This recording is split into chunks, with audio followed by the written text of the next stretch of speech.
What's up? This is the movie review for Godzilla vs. Kong. Dun, dun, dun. Now, Godzilla vs. Kong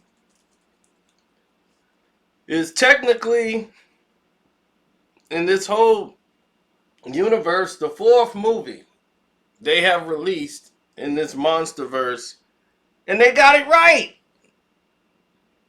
So let all the young people out there who have been doing this, let them know. Put them on notice. This is how you do it. You give the fans something that they want.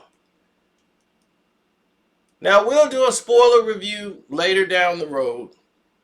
So we're not going to spoil the movie in case there's a few people who haven't seen it, who don't know what's going on.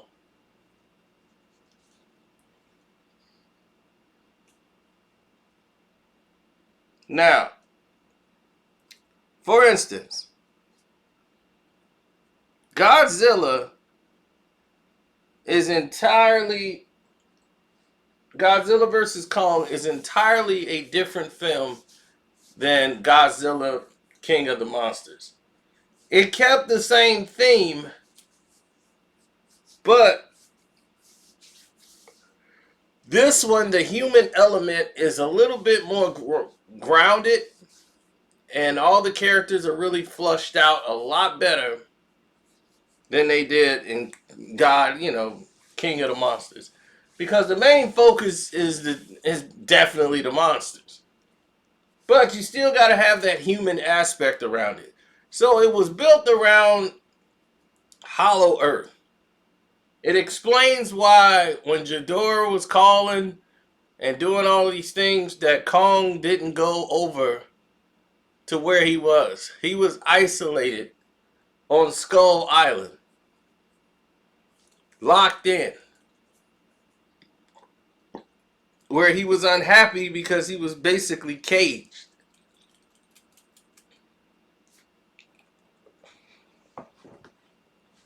So they're thinking we got to get another place for Kong.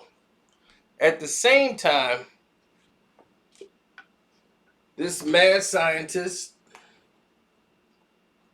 and a billionaire wanted to get to, all this hollow earth theory and going into the facility where you go in and get inverted. They figure, well, the best person to get to go into a place like that is one of the Titans who could lead the way.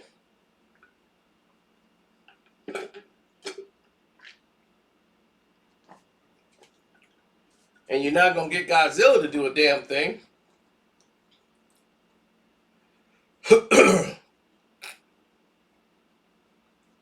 So Kong was the right answer.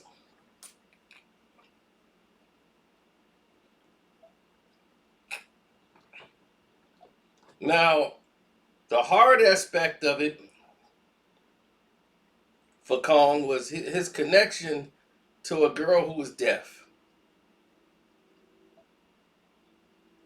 Now, apparently there was a storm on Skull Island that wiped out all the tribes and all their members.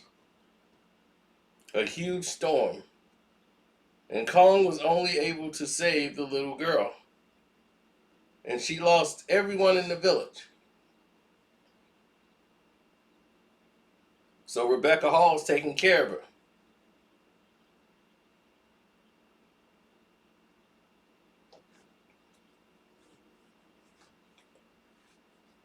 Now you got to remember, Kong took place in like the 70s. Around the 60s, 70s, and all the Vietnam War. That's when the movie Kong took place, where it was dated. So at present time, they had been there on that Skull Island plenty of times and then built infrastructures. So Kong is seasoned right now. As you can tell, his fur has a little gray in it. You know, he's a seasoned veteran.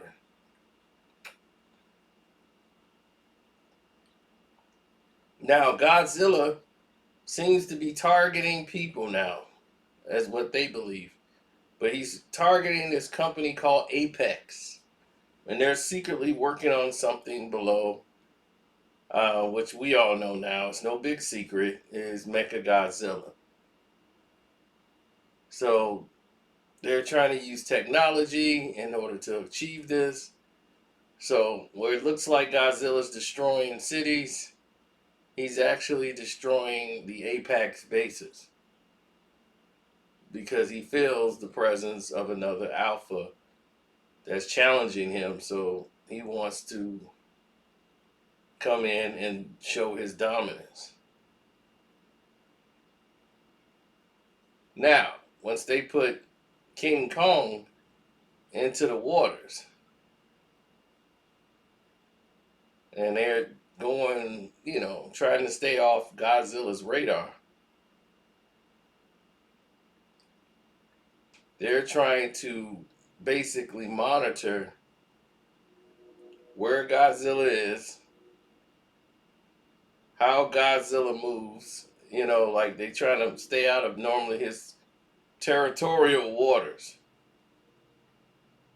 They don't want no parts of it. So they make a mistake and they could sense each other. And he sends Kong is on the water.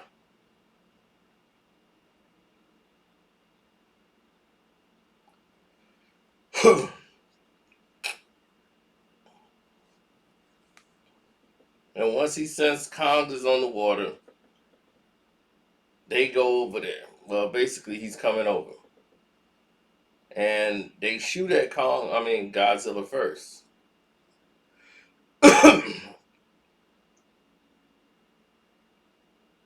Which leads to Godzilla to defend himself. Then you have your big climatic scene early on with Godzilla versus Kong.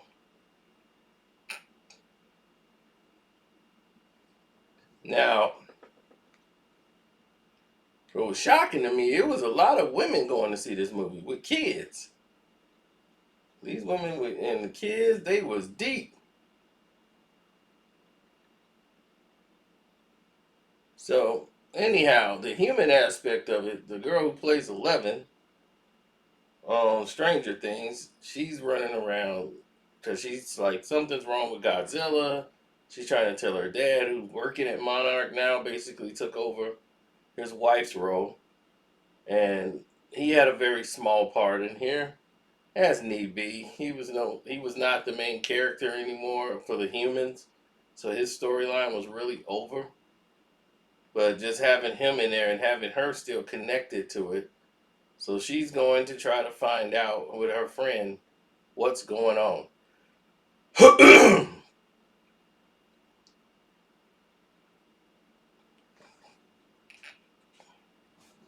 The human aspect of it was done by this black guy who played a great role. He was the comic side relief of the, they kind of had two of them up there, but he was a conspiracy theorist that actually worked there at Apex as an engineer. And he had a podcast show where he goes in with all these conspiracy theories about what's going on around the world. 90% of it is crazy, but the 10%, he's right. Then he stumbles on to the fact that they're building something he doesn't know what is. He links up with the girl from Stranger Things, and the three of them go on a mission to find out what's going on. And of course, the place they go is very poorly secured, and they just bounce around, not being spotted on cameras or anything else in this high-tech facility as they try to find out what's going on. which takes the audience on this ride of what's going on and kind of navigates the movie without a big CGI show. Now, Godzilla is really the guy they show near the end. Like the last 30 minutes, 20 minutes, you're going to get your fight that you want to see.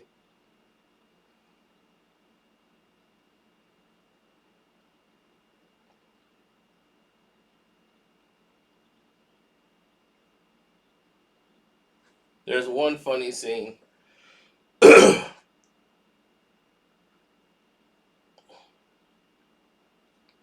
where it looks as if Godzilla's laughing after he burns King Kong, and that's like the funniest thing ever. Because it was like so unlike what Godzilla would do, but it was pretty entertaining to see. I enjoyed the film.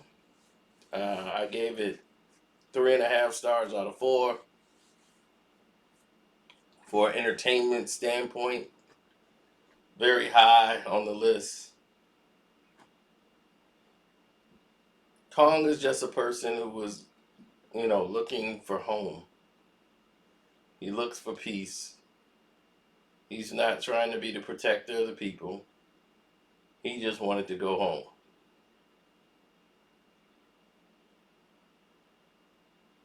So,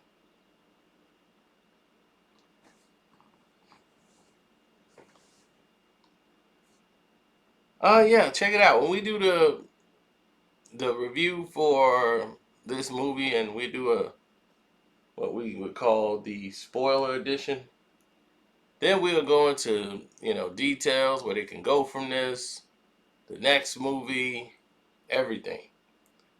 So I'll let you guys know later when we'll do that. We'll probably do a StreamYard. That'll be cool. I think it will be. But anyhow, I'm out. Love, peace, and hair grease.